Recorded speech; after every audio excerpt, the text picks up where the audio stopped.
Infinite's practice is really going to show in this game one. No, come to think of it, as we're now underway here on game number 1, Munoz just ripped off of the break. I miss Cellar Bomb. It's pretty darn good game time. Yeah, I enjoyed it. A lot of the times it went the entire distance of 15 minutes, and I think that that's why lots of of last-second stops. Got a lot of slack for it, but it brought a new dynamic to Reach that I think that I really personally enjoyed. But we're playing Capture the Flag here, and Ryan Noob in the first 30 seconds is going to be able to put this first flag in, and it's like the most efficient Halo that we probably have seen all weekend, right? They didn't really have to get the kills. Munoz actually got first blood, and still in the first 30 seconds, Ryan Noob is capping a flag. Absolutely, and now that's going to be Aries on the receiving end of that headshot as well on the health pack. Now taking a look from landing, receiving some shots from Bridge. He's forced to retreat just a bit. Rain looking strong here with this sniper rifle. Once again, rotating straight back to the landing. So, like you said, textbook Halo so far from the Infinite side, Clutch. Yeah, look how much control they have. They're just so aware of where they've been able to trap Minotaurs. And this guy coming up the landing is just unfortunately going to trade with Rain. Reliable having great game sense. It's going to kind of like take his time with this because he knows players are going to be coming from his health pack, but so does Ryan Noob. Look at here now, Ryan Noob's coming in, making sure that the front jump might be clear. 2 players there. Can he get both grabs? One has help on the second as well. That'll be easy. Does it. 2-0 in favor of Infinite, and they make sure to send multiple players back to that flag. It results in a second cap for them. Yeah, 2 caps in the first minute and 15 seconds. That's 2 flag pulls. I mean, efficient to the T right now is this Infinite squad, and there's no surprise here. They're going for the third. And we're seeing time after time where they also have their teammates back so well. Ryan Noob likely would have died there if he didn't have that help on Bridge. Now Aries comes out. He's weak. We'll see. Also, it looks like Reliable picking up another kill there. They will trade at the bottom of the base. Here's another flag, and during all of that, it's another top run, 3-0. And as you said, Clutch, some of the most efficient, if not the most efficient gameplay we have seen all weekend in Anaheim. I mean, this is just beautiful. Like the control and just the awareness that this entire team has at all times to know exactly what kind of a situation they put themselves in. This is why putting in the work and putting in the time really pays off, and this team is showing a perfect example as they pick up a huge kill right here from Ryan Noob to kind of keep control of gold right now. And it's like from start so far for the first 3 minutes, they've had complete control of the map and have been able to kind of dictate whatever they want to as far as getting these first 3 flag caps. Really great teamwork out of this side. It has showed not only in the gameplay, but of course also on the scoreboard as well. 2 dead momentarily, Ryan Noob and Reliable working up top on the landing and top mid angles. When you are able to have not only landings, but a little bit of top mid, it gives you so much sidelines into health packs, into flags, into bottom bases and main ramp to be such a threat. Speaking of, here's Reliable with a fresh sniper rifle as well. Yeah, spotting another player on his flag. He's going to want to play his life here. He finds himself by himself with 3 red X's on his screen, and this is a great job just to be a nuisance and not be an easy kill, because if he was dead, Minotaurs would be running his flag right now. If they did get a delayed pull, and it does look like this is going to be a great opportunity for Minotaurs, but Reliable doing his best to stay alive and buy time. Absolutely. This should, like you said, be a cap. Let's take a look off screen. Rami is going to bring that in. Slides right across, and yes, they strike for the first time in the game. That'll make it 3-1, only down by 2 caps, and over 10 minutes to go in regulation. We've got ourselves a game here. Yeah, you stopped the bleeding. Congratulations, Minotaurs, but how long can you stop the bleeding for is the question, because right now you gave up all map control to kind of get that first flag cap yourself, and Infinite has plans to counter cap as we see them running the flag top gold. A huge double by King Nick. Anytime you see a flag carrier with a double kill, that's usually not a good sign, and almost a guarantee of a cap that is on the doorstep. Can they convert? Yes, now 4-1. Infinite strikes back immediately. Right, it seemed like so nice that Minotaurs finally got a breath of fresh air and was able to get that first flag cap, and just when you think that they're going to start showing signs of life, Infinite's able to get the slays and immediately counter cap, canceling basically all production of that first flag cap for Minotaurs. This is a very dangerous position for them to be in, because they only need 1 more cap to call themselves game 1. Absolutely, that was 3 dead for a second. Also a fresh new sniper rifle for Ryan Noob. No shield, quick scope, amazing shot there. Eventually he will fall, but not before landing quite an impressive shot up top gold to help them at least maintain some level of presence on gold. They will continue to push street now. Good angle by Reliable right here, just getting shots into the players, trying to push gold to allow his teammates the opening they need. You see King Nick with the double. That's all Reliable helping him Tim's going to pick up the third, and this is going to be the final flag run. I'm calling it right now. Nfinite is in perfect position to read this situation correctly and in this game one. Brayden has already passed the top gold line. He's already now on landing. We'll be cutting to him in just a moment because he's bringing in, as you called it, Clutch, the final flag of the game. Nfinite will close it out in convincing fashion, 5-1 in our first game of the series. They made that look so easy. The entire time, it was like they never had to sweat. And the one time that it felt like they didn't have map control, they immediately got it back and turned it into a counter cap. I mean, that is textbook Halo Reach Zealot flag right there. You can tell these guys are ready to play. Absolutely, it shows. Let's take a look at the stats here now. To be honest, not the highest numbers because the game was so darn fast. Rain goes 13-8, 11-8 from King Nick. Yeah, I mean, and there's not even enough time for stats to really develop throughout that game, right? And that's just efficient Halo. That's something that we don't see. Even from the best teams in the world, they don't necessarily play the most efficient Halo. Sentinels, but this Nfinite, yeah. Yes, but this Nfinite squad, they've got their stuff together, and I think that that's something that Ryan and Roy prides himself on, is making sure that his team is ready to play efficient Halo, and that's such an important addition to this Nfinite squad. Once again, shout out to our team in the back with those replays there. Another a perfect example of the team shots and the teamwork where these players on Nfinite constantly having their back. Look at that shot from Ryan Noob as well with that quick scope under pressure. He hits that. Smile on his face there. Ryan Noob, the kind of player you absolutely hate to play against, but you really want on your team time and time again.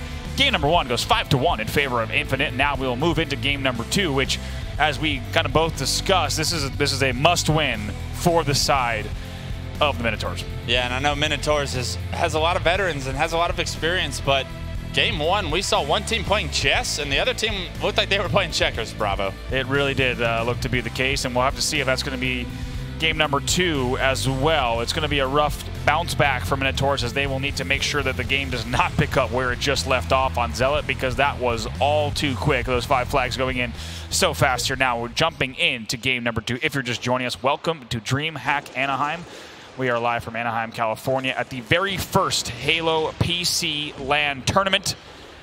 Really the start of a new area as we get ready for the launch of Halo Infinite on PC as well. King Nick going sky high. Ares picks him out, and it's a 4-1 lead for Infinite off of the break. And Reliable with the snipe. I mean, this kid can do so much damage with this sniper rifle. I call him a kid because I was young when I teamed with him, but I guess that was about 10 years ago. So he's a grown man now, and he's doing grown man things up here on the main stage.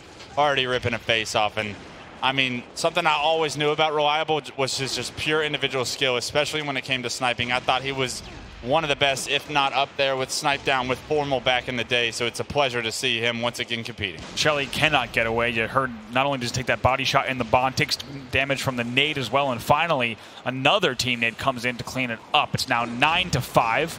Reliable uncharacteristically missing a shot there, but he will hit that one, of course, and you knew that one was coming. Eventually gets taken down from mid-rock, but just like that, 11-6. Yeah, look at the pressure that Infinite's putting on right now. It's constant aggression, control of Ring 2 already, and Rain gets to the hut, is able to get a good damage, and you see someone following up Ryan Noob immediately pushing as Rain goes down, and this is the kind of pressure that Infinite is going to continuously bring in just about every game mode. We saw it in Zealot Flight that they were always in control and always pushing the base of the Minotaurs, and once again, even in Sank Slayer, where you could turn it into a stalemate with the lead, they choose not to. They choose to foot on the pedal. Minotaurs does slow it down, though, just like that. It was 12-6, now 14-11. It's a great set of kills for them as they rally back and once again make it a little bit more of an interesting game.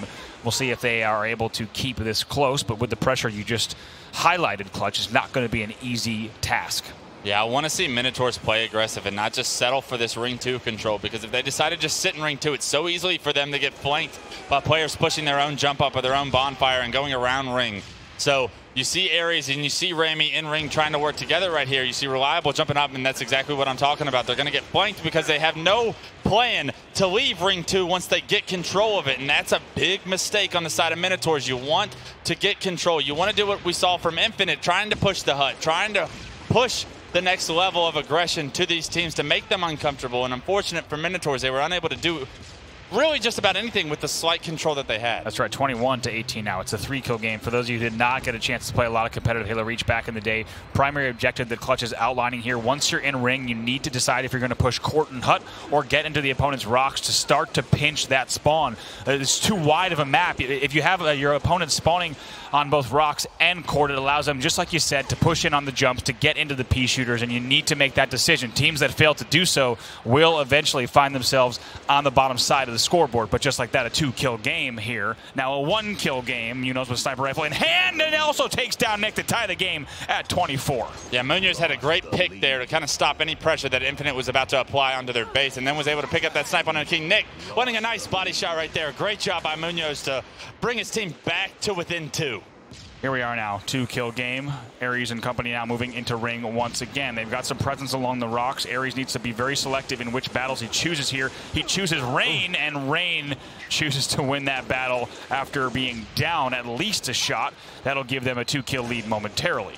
Yeah, I like what we're seeing out of Minotaurs, though. Like, I know they haven't been necessarily hyper-aggressive, and they haven't been able to push into the other team's base, but they are trading from disfavorable positions, which bodes well that they're able actually to get control and push. That's a big kill onto Ryan Nib right now, and now this is Minotaurs' opportunity to push into the courtyard if they choose so. Let's see now. That is the question. Right now they have 1 presence in ring. They've lost 1 player. Good shots being exchanged. Teammates also spawning in Hut. So now might make a rock focus. Eventually Ryan Noob does find him, though. So now a 3-kill game. Munoz needs to take down Reliable. Only hits a body there. Unlikely they'll finish that kill in the bond, so that will get away here. Now a 2-kill game and a much closer game number 2. Clutch, we talked about it. This is the game they need to win. Yeah, and they're doing a good job of just staying in it. If they can stay in this game to the end and make enough plays when it matters at the end, then they're going to be able to win this game 2 and tie the series up. It's a crucial game 2, like you said. I really enjoy the way they're trying to play this and keep it close, because anything can happen when the last snipe and the last camo is coming up, and that's kind of the way that this game looks like it's going to go. Just narrowly missing a headshot is Reliable on the jump up rock. He'll take a look through Bond to help as well, and Shelly will be the one who falls. Munoz also in the pillars is in trouble now, 40-34. It's a late 6-kill lead for Nfinite. Yeah, and unfortunately, as soon as we think there's going to be a close ending, Reliable picks up the snipe, is able to get in a couple assists and a kill there, and is able to kind of extend this lead. Nfinite doing a great job of not trading out the kills so much now that the game's getting to where the score really matters. Reliable eventually falls, but did so well the challenge on all those angles where you might not have expected him to do so, and also takes down Ryan Noob there. So 42-36, not over yet. Now Munoz will fall, and it looks like King Nick trying to stay alive from the jet, but not able to do it.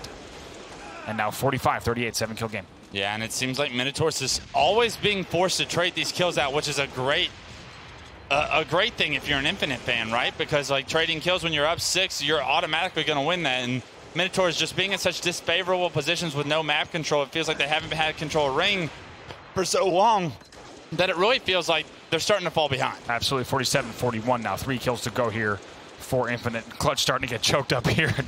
just how much this match has fallen away from Minotaurs. Only 1 kill to go for them. There's someone here right around the wall. It's going to be Shelly. They don't get it yet, though. 49-42, 1 more kill. Ryan Noob trying to be the one that might find that in ring. He's on the ring wall. And eventually that will be it. And game number 2 will also go to Nfinite here. 50-42 is our final score, making it look way too easy on the home stretch. That was a 2-kill game for a while, Clutch, and they let it fall away from him. Yeah, we talk about the lack of practice that we hear that Minotaurs has, right? And I think that it really shows when they get control of ring, but they don't know what to do with it, right? Like, I think that that next step just wasn't there in the game plan for them, and it really showed, and it ended up being the difference maker, because when you're able to apply just a little bit more pressure, you're able to turn that into the results on the scoreboard that really matter. There's 6-kill swings that we saw from the side of Nfinite. I think they did a great job of having control a majority of the time, and then when having control, they were able to kind of push it to the next level and get that little bit of lead that ended up being the difference in the game. Absolutely. Let's take a look at some highlights there. You saw, and that's not the only time we saw King Nick hitting all sorts of ceilings there on the map. It's a great shot we saw from Munoz to tie the game. Keep in mind, this game was tied right at the halfway mark, folks. Really anyone's game from that middle, and here is where things started to fall apart for the side of Minotaurs, and that was really it.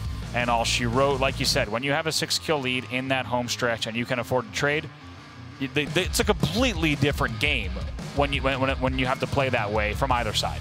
Yeah, and Minotaurs, like you said, did a great job halfway through, but it was only just a matter of time before the amount of pressure that Nfinite was really lying on them that it turned into like some positive results for them. And I think that that's a consistency that we're going to see out of this Nfinite roster.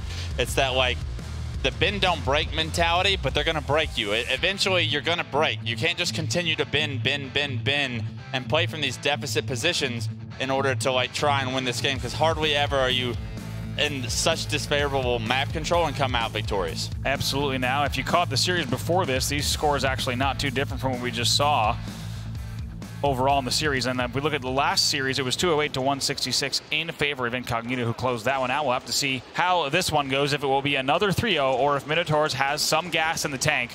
But as we talked about, Clutch, and you were speaking with Ryan Noob about just the quality of King of the Hill gameplay that they have, this could be a very difficult game number 3 and maybe even a quick one on the side of Nfinite. Yeah, most of the discussion we had about his team was about Nexus King of the Hill, but he said in general his team feels like they're the best King of the Hill game. And part of the strategy behind that is the amount of pressure that they continuously just rely on. They don't sit there and try and hold the hill the entire time. They have a guy in the hill, yes, but they're going to apply pressure with the other 3 players. They're not going to just let you figure out how to break the setup and format it and sit there and strategically try and break it. They're going to always be trying to step on your neck. Even just look at that series of events. Ryan Noob gets forced from 2 players on the Plasma side. He's able to dip out of dodge and port, and those 2 players immediately pinched by the rest of the Nfinite side. So that's such a great example of Nfinite just really being on the same page. And I think that's kind of describes their gameplay all series, Clutch. This might be the tightest and most cohesive teamwork we've seen on any team on the main stage. Yeah, I expect to see that out of this Nfinite roster because of how practiced they really are and how efficient they are when I watch them at any point in time in online scrims. It's always like they don't have to outslay you by a ton. They'll just beat you by playing correct Halo, and they're so good at that. And I think that like it's going to be really tough for just about anybody to beat them. You're going to be able to outslay them, yes, but are you going to be able to play better objective play, actually play better efficient Halo than them? It's going to be tough to see if anybody in this venue has it, even with the likes of Sentinels and Mantra. One thing I brought up earlier in the series is just how consistent I'm used to watching Ares play, especially in his Halo 3 tournaments over those past 18 months. And I have to say, we have not really seen him have any room to even shine in this series so far. Yeah, I think that pressure that they just are continuously putting on the other team is just so difficult to try and waver, right? You need to be a cohesive team in order to kind of like deal with that kind of amount of pressure. You can't do it as an individual. Right. So it really speaks volumes to how prepared this Minotaurs team is compared to the Nfinite roster. Absolutely. 18 to 12 now. And as we heard Walsh talking about, great little shot there on Remy. That fall delay, though, will make sure that he falls. And now we're going to start to see a little bit more time here for the side of Nfinite. But we heard Walsh and Sims talking about it. That bottom middle hill really is that milk hill. You just want to squeeze out a little bit of time as much as you can, but really it's all in preparation for these side hills. This will be where Nfinite will get the bulk of their time. Yeah, Munoz missing that jump actually saves his life, and he actually had a little cheeky jump onto the side slant of the base right there. Is able to get some good damage onto Reliable, which allows a teammate to finish him up, but it feels like there's always an Nfinite player in position to kind of finish each other's kills, and that just is a testament to how they're constructed and how they're rotating around the map so perfectly. Ryan Noob goes ahead and picks up that kill on the back base. Rain's the one who goes mag to side base with this rocket route, and now going to hold for the moment. We'll see if he needs to rotate rockets out, might bring them back base, but for right now he could do both jobs. Lets both rockets go. They do not connect, however, so only one left in the chamber. Yeah, I'm not a big fan of having your rocket guy be the guy with the indicator over his head while sitting in the hill, right? So good job by Rain to kind of realize the situation he's in. And like, well, the game cannot be won or lost in this situation. Let me back it up. Let me play my life with these rockets, maybe get a kill, and then get the hill. He misses the second rocket, but at least in the bright side, Minotaurs wasn't using rockets against Rain, so although he wasn't able to get kills, it's just another like interesting moment for Nfinite to not allow Minotaurs the room to get power weapons, to be able to breathe, to feel the comfort of not dealing with a rocket guy. Right, some great little window nades there. You know, those connected as well as they do clear out the hill in the end. Still a very close game here as we get close to the 11-minute mark, though 51 to 32. But like you said, Clutch, this is a slow burn team. Nfinite will slowly outplay you hill after hill after hill, and what is now just a 30-point deficit will soon become much greater. Yes, and especially if Rain's dropping one power weapon for the next power weapon. We've seen him do so much work with Snipe there, and Remy able to land some good shots. Rain a little bit of an over challenge, but the rest of Nfinite was alive and able to take down Remy. That was all 4 dead for Minotaurs. And even in this bottom mid hill, they're able to rack up just a little bit of scrap time, and that's a testament to how their strategy is just so perfect to a T. Reliable, so cool, calm, and collected with that no-scope. You saw how he takes the pause, anticipates the strafe, hits the double body shot, and he also likely saw on a teammate's death screen that sniper did not sit up top arch. I believe he saw it drop. That allows him to get that, so some great screen watching as well. Now 70-36. Yeah, Ryan picking up a double and then catching Munoz off guard. And that was a great job by Ryan to find an angle when he was no shield to be able to still be a part of the fight, and he's able to knock a player really out of the fight. And this entire time, Minotaurs really hadn't gotten any time in the bottom hill up until this exact second, but Nfinite was able to get at least about 10 seconds, and Munoz does what he can to get some time in the hill, but Nfinite being right on top of the ball, able to get him out immediately. There's King Nick here on top snipe, now going to go top red as well. Almost makes that jump to top. That's going to give him a great angle on Ares. And also on Munoz here on the front base. Love this front base play. That's going to be a double kill. He's going to wait for maybe the drop in the team shot to come, but no, of course, Shelly doesn't even get the chance to drop. He will get melted from the hill as well. Yeah, Hill's going to be moving to blue in 30 seconds, and you already see Tim on King Nick's screen. That's going to be Rain, snipe side of blue. He's going to be trying to control that because that's where the hill's moving to next. Nfinite doing a good job of trying to rotate, but multiple members of Minotaurs are going to be spawning at blue, so they're going to have an opportunity here to kind of sneak around and hopefully break this setup and bring this game back. Really love that play we just saw from King Nick, going front base and allowing himself to angle himself only towards things like the snipe ramp and the top mid. To be honest, you might remember plays like that from Roy and Lunch in Halo 2 back on Creek, always going front base constantly. They did the same thing on Onslaught on Halo 3, right? Those front base plays that give you those angles, as long as you have that team support, you can totally dismantle a team. We've seen them do that time and time again. Now 86-55 on the scoreboard. Great job by Munoz to get that kill on Rain because he was planning on sneaking up on top of the base and getting them out of the hill. And now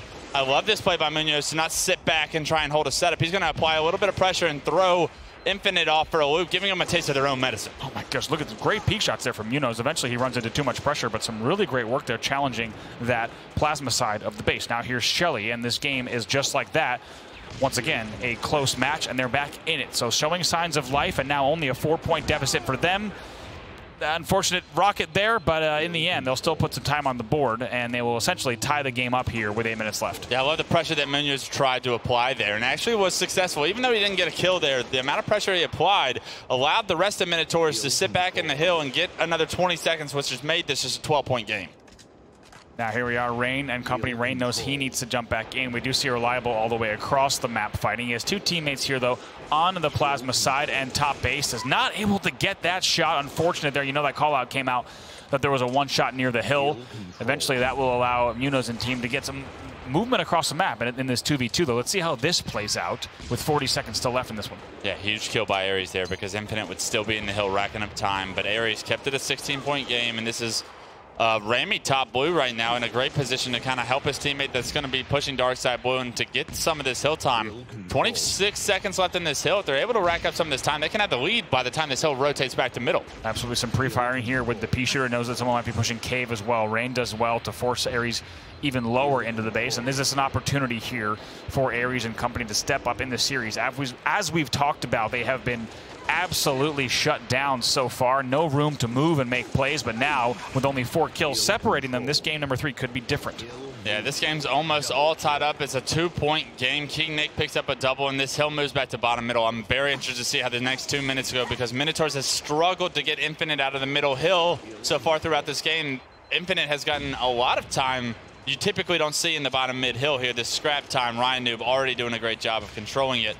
Minotaurs needs to do a good job of getting back control because they did such a good job to crawl back in this game, but it seems like it might be all for naught if they let Reliable peel their face off. Reliable is just head on a swivel here. Eventually he will go down there. Maybe he gets the tiniest bit greedy as Munoz will take him down. One thing to note, Clutch, as you point out, the extra time that Nfinite is getting in this bottom middle hill plays very different than Halo 2 or Halo 1 Creek, where that hill is so exposed. There's a lot of difference in elevation, about a foot or two difference in elevation and a lot of rock cover, so you can get a little bit more scrap time here, and I think when teams prioritize that, it does start to show on the scoreboard. Yeah, all the trees and all the rocks that are on this map block so many different sight lines that you typically don't have in other versions of this map that allow you, like you said, to kind of dip, dodge, duck, weave all throughout the middle hill, right? So this is a great opportunity for teams to take advantage of that. And it looks like Minotaurs has gotten a couple of seconds since the hill was in the middle and has been able to crawl back into this. So this is a good job of them of countering what previously has been going on in the middle hill. With how badly you butchered that dodgeball quote, I don't even know if I can call it a dodgeball quote. I appreciate the attempt at the reference, but I think everyone knows what you mean here. It's a 10-point difference between these two teams. Still very close here, and I tell you what, even though it doesn't show on our top scoreboard, Minotaurs have kept this match interesting, and game number 3 is no exception. We've actually seen them in flag. They were only down by 2 at one point after receiving the first 3 flag caps against them in game number 2. As we said, they were tied, and here in game number 3, they've kept it close as well, but they need to convert here. And very interesting, Clutch, that they're doing it in a game type that Ryan claims is one of their best. Yeah, it's a self-proclaimed best King of the Hill team. I'd be very curious to talk to Ryan after this series if they are to drop this game 3, right? Because that's going to come back to bite you. And of course, that's the game they lose, because so often are you like so boisterous about a game type being your strongest game type and then losing that immediately after, right, the next time you play it. So I have no doubt in my mind that they are a very strong King of the Hill team, but I think that that also speaks volumes to the performance that we're seeing from our Minotaurs roster. Absolutely. Now Ryan Noob forced off of the arch, and I tell you what, we have seen great prioritization from the Minotaur side of players who are on the opposite bases and the arch. They have not gotten away with much. Oftentimes they have been taken down, especially when they have those snipers. So just like that, at the 4-minute mark, we are going to essentially be tied once again. Reliable jumping up, though, and taking down Shelly to stop it. That run might also hit the back one. No, and also looking across, must have gotten a call out for Arch as he zeroes in on the Arch. Does see players all the way across on Plasma's side. So now he's going to have to watch Portal himself with the sniper rifle for a moment as they're up by 13. Did not know that Rami had snuck through on top base. Great route from Rami. Yeah, absolutely. Getting caught off guard there by Rami. That's a huge kill to kind of stop any time that we thought Nfinite was about to get, and that's actually going to result in Minotaurs getting some time. So great job by Rami to get up top the base without being seen and pick up that big kill under Reliable before he's able to do too much damage with the snipe. Now, Munoz needs to make sure he doesn't get too weak here from those cross-map battles. Watching the back of the base with Shelly right now. We are tied. They have gained the lead. Minotaurs here in game number 3 by just a few points. Now with 30 seconds left on this one. Right, 3.5 minutes left in this game. This hill rotates in 26 seconds, and Nfinite's going to look to try and get some of this 26 seconds in their own favor. Minotaurs needs to do a good job. They've done such a great job of coming back in this game and crawling back and making this an opportunity for them to continue this series. These last 3 minutes are going to really be a telling story of how this team is going to perform when their backs are against the wall. Looks like it's going to be a free extra 10 seconds for Nfinite as they get ready for the bottom move as well. Rami somehow Matrix is out of the way on the mag of that rocket. Munoz will fall, though, as Ryan Noob continues to pick up kills, but it is a momentary 20 or so point lead for Nfinite. And like you said, Clutch, these next few minutes are going to be very interesting. We have less than 3 left in the game. Yeah, and I love this position by Rami. Unfortunately, he falls into the base, and I'm not sure if that was on purpose or not, but he's here now, and he's got the snipe. He's got eyes on King Nick. He's going to chase him, but King Nick knows this player is going to be behind him and turns on him. Boy! And King Nick, bouncing his head off the ceiling, is able to kind of create himself to be a hard target and lands the first 3 shots in that fight, and is going to call himself victorious. And those are the kind of one-on-ones you have to win if you want to win this game. When we talk about getting turned on, I don't mean getting turned on, I mean getting turned on. I'm a little turned on. All right, easy now. I'm going to drop the topic entirely. 170 to 49 at the 2:10 mark. You made that too easy. You made that uncomfortable. Nfinite now with the lead that you expect them to get in the later stages of the game. He's also going to pick up a sniper rifle, will Ryan Noob, and just say, I don't really want to battle Shelly anymore. I'm going to instead live through this, as they're now up essentially 175 to 150, now with a 25-point lead at the 150 mark. And will this be a tale repeated? The same thing we've seen in games 1 and 2, where Nfinite is able to close this out, or will we see a rally back? There's 40 seconds left in this hill. We will see it move as well. Ooh! It's a great shot. Reliable has something to say about anything Minotaurs had planned out as far as coming back in this game, and I really think that this last minute and 30 is going to be a testament to Nfinite's practice and how hard they've worked to get here, and that they're built for moments like this, right? This is where practice pays off, and you can see it in the score. What was once a 2-second game when it moved to this middle hill has turned into a 50-second game almost. Huge shots by Munoz to try and give his team a chance, but it's almost too little too late. Absolutely now here. 106 left on the clock, 198 to 149, so 60 seconds left. Still possible, but math is getting close, Clutch. Yeah, it's almost perfect Taylor required for Minotaurs, and they are in the hill, but for how long will they be able to hold this side hill? King Nick has his eyes with the sniper, misses a couple of shots, and that's Munoz in the hill right now, doesn't get taken out by the grace of God and a little bit of Big luck. Trade. But that's a huge trade to get him out of hill. Aries tries to jump in it. Shelly tries to jump in it. And this is going to be too little too late. Nfinite's going to be able to call themselves a 3-0 winner and move on to winner's bracket round 2. That will be it. Like we said, there was a time where they needed perfect halo. They had a few second buffer where they could afford to pop out of the hill for just a second, but 2 players going up top base and forcing out those trades will be the difference maker, and that will be a 3-0 win for Nfinite. And no matter how hard I try to give a different prediction, you are right again, Clutch. Yeah, and it's been easy up until this point, right? I mean, we've seen some of the best teams, some of the teams that have really put in the work and really put in the practice against teams that not necessarily have the same kind of dedication level. So, I mean, let it be a testament to everybody watching at home. Like, for anyone that has success at these tournaments, it's always behind the scenes is the hours that they put in and the hard work and the grind that they go through. So don't be surprised when players like Rain, Ryan, Noob, Reliable, and King Nick are in the finals, because that's where I think they're destined to be with the amount of work that they put in and the way that they carry themselves professionally. Impressive numbers there, of course, from Rain, 31 and 20 when he goes positive 10. Also worth noting, Reliable, 30 and 23.